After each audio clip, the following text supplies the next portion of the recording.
Welcome back to వీనోస్.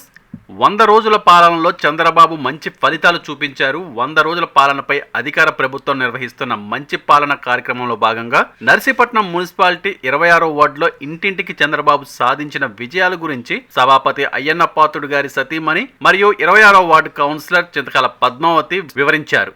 Narsipatnam 1వ ward incharge లాలా మురళీకృష్ణ ఆధ్వర్యంలో ప్రతి ఇంటికి వెళ్లి ఇది మంచి ప్రభుత్వం అంటూ 100 రోజుల్లో ప్రభుత్వ కార్యక్రమాలు చేసిన పథకాల గురించి వివరించారు.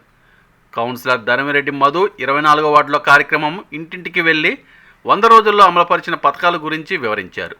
ఈ సందర్భంగా చింతకాల పద్మావతి మాట్లాడుతూ అధికారంలోకి వచ్చి 100 రోజుల్లోనే డిఎస్సి నోటిఫికేషన్ జారీ చేసి ప్రభుత్వ రంగంలో ఉద్యోగ అవకాశాలు కల్పించారని తెలిపారు. పింఛన్లు పెంచి అవ్వాతాతలకు ఆర్థిక భరోసా కల్పించారని అన్నారు. గత ప్రభుత్వం హయాంలో రైతుల భూములను పన్నిన కుట్రను చంద్రబాబు ఎదుర్కొని ఆ చట్టాన్ని రద్దు చేసి రైతులకు మద్దతుగా నిలిచారని పేర్కొన్నారు. పేదలకు అన్నం దొరికేలా అన్న క్యాంటీన్లు ఏర్పాటు చేయడం ద్వారా వారిని ఆకలి నుంచి రక్షించారని తెలిపారు. అదేవిధంగా గత ప్రభుత్వం కంటే భిన్నంగా ఉద్యోగులు జీతాలను సమయానికి చెల్లించారని అన్నారు. విజయవాడలో వరదల సమయంలో 10 రోజుల పాటు నిద్రాహారాలు మాని చంద్రబాబు చేసిన కృషి వల్ల సత్వరంగా సాధారణ స్థితి నెలకొన్నట్టు తెలిపారు. 100 రోజుల్లో రాష్ట్ర ప్రజలకు సంతృప్తికరమైన పాలన అందించిన చంద్రబాబుకు నర్సీపట్నంలో 100 రోజుల్లో పలు అభివృద్ధి కార్యక్రమాలు శ్రీకారం చుట్టిన అయ్యన్న పాత్రుడు గారికి ధన్యవాదాలని పద్మావతి అన్నారు. కార్యక్రమంలో 26వ వార్డు టీడీపీ పార్టీ నాయకులు, కార్యకర్తలు, మున్సిపల్ కమిషనర్ పాల్గొన్నారు.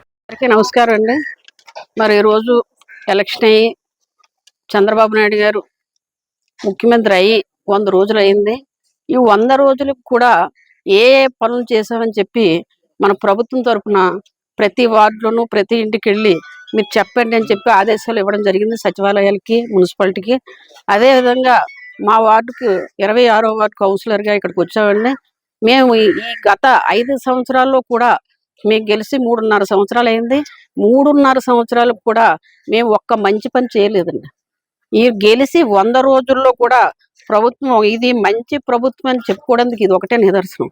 ఈ 100 రోజుల్లో మేము చేసినటువంటి కార్యక్రమాలు, ప్రభుత్వం ఇచ్చినటువంటి అభివృద్ధి కార్యక్రమాలు మీకు చెప్పాల్సిన అవసరం ఉంది. ఎందుకంటే ఈ రోజు చూస్తున్నాం, చాలా కష్టాల్లో ఉన్నాం. ఈ డిఎస్సి వాళ్ళకి ఉద్యోగాల గురించి ఒక సంతకం పెట్టడం జరిగింది. అది ఒకటే కాదు, పెన్షన్ కూడా ఒకేసారి 4,000 రూపాయలు ఇవ్వాలని చెప్పేసి చెప్పడం జరిగింది. అదే విధంగా 4,000 రూపాయలు కూడా ఇవ్వడం జరుగుతుంది. రెండో విషయానికి వస్తే భూ చట్టం అని చెప్పేసి భూమి ఎప్పుడు కూడా మా తాతలు ఇస్తారు. మరి ఇచ్చినప్పుడు మా తాత ఫోటోవో మా నాన్న ఫోటోవో పెట్టుకోవడం మాకు అది ఆనవాయితీగా వస్తుంది. ఆ ఫోటో మానేసి జగనన్న భూ హక్కు అని పెట్టి మా భూముల్ని అతను సొంతంగా హక్కు కింద వాడుకోవడం జరిగింది. నిజంగా ఇప్పుడు కానీ ఆ ప్రభుత్వం గెలుచుంటే ఆ భూమి మాది కాదు, వాళ్ళదే. ఆ పరిస్థితిలో చేసుకున్నారు. మరి ఈ రోజు ఆ చట్టాన్ని కూడా తీసుకొచ్చి ల్యాండ్ టైటిలింగ్ యాక్ట్ అని చెప్పి రద్దు చేసి, అలాగే మన భూమి మన దగ్గర ఉండాలని చెప్పేసి విధంగా చట్టాన్ని చంద్రబాబు నాయుడు గారు తీసుకొచ్చారు. నిజంగా ఈ ఒక్క విషయానికి మా రైతాంగం అంతా కూడా రుణపడి ఉంటామని చెప్పి సందర్భంగా తెలియజేసుకుంటున్నా. మరి అది ఒకటే కాదు, అన్న క్యాంటీన్ పేదవాడు పట్టెడు అన్నం పెట్టేవాడు లాస్ట్ 5 సంవత్సరాలు. ఆ అన్నం కూడా తీసేసి దుర్మార్గంగా పేదవాడు తిన్న అన్నం కూడా తీసేశారు. మరి ఈ రోజు 5 రూపాయలకి టిఫిన్, 5 రూపాయల భోజనం, అలాగే లంచ్ ఉంది, డిన్నర్ ఉంది. 3 పూట్లు కూడా పేదవాడు కడుపు నిండా పెట్టడం జరుగుతుంది. మరి ఇటువంటి కార్యక్రమాలు ఈ 100 రోజుల్లో తలపెట్టడం అనేది చాలా అదృష్టంగా భావిస్తున్నాను.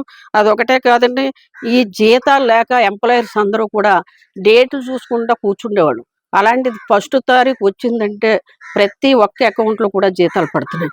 అటువంటి కార్యక్రమం కూడా చేయడం జరిగింది. మరి అదే ఒకటే కాదండి, మరి మొన్న వరదలు వచ్చాయి.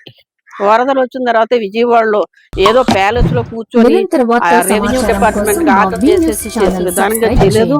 ఆ 10 రోజులు కూడా నిద్రాహారాలు మానేసి అక్కడే చంద్రబాబు నాయుడు గారు కూర్చొని ప్రతి ఒక్కళ్ళు మానిటర్ చేసుకుంటా 24 hours లో కరెంట్ ఇస్తానని చెప్పి కరెంట్ ఇవ్వడం జరిగింది.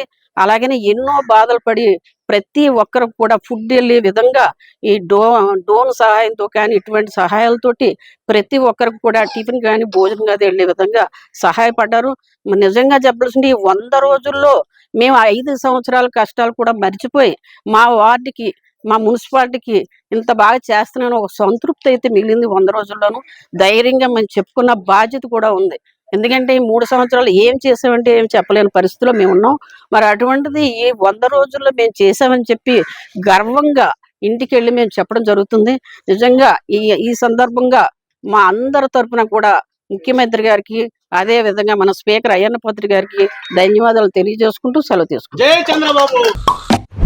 నిరంతర వార్తా సమాచారం కోసం మా వి న్యూస్ ఛానల్ సబ్స్క్రైబ్ చేయండి. నోటిఫికేషన్ కొరకు బెల్ ఐకాన్ని యాక్టివేట్ చేయండి.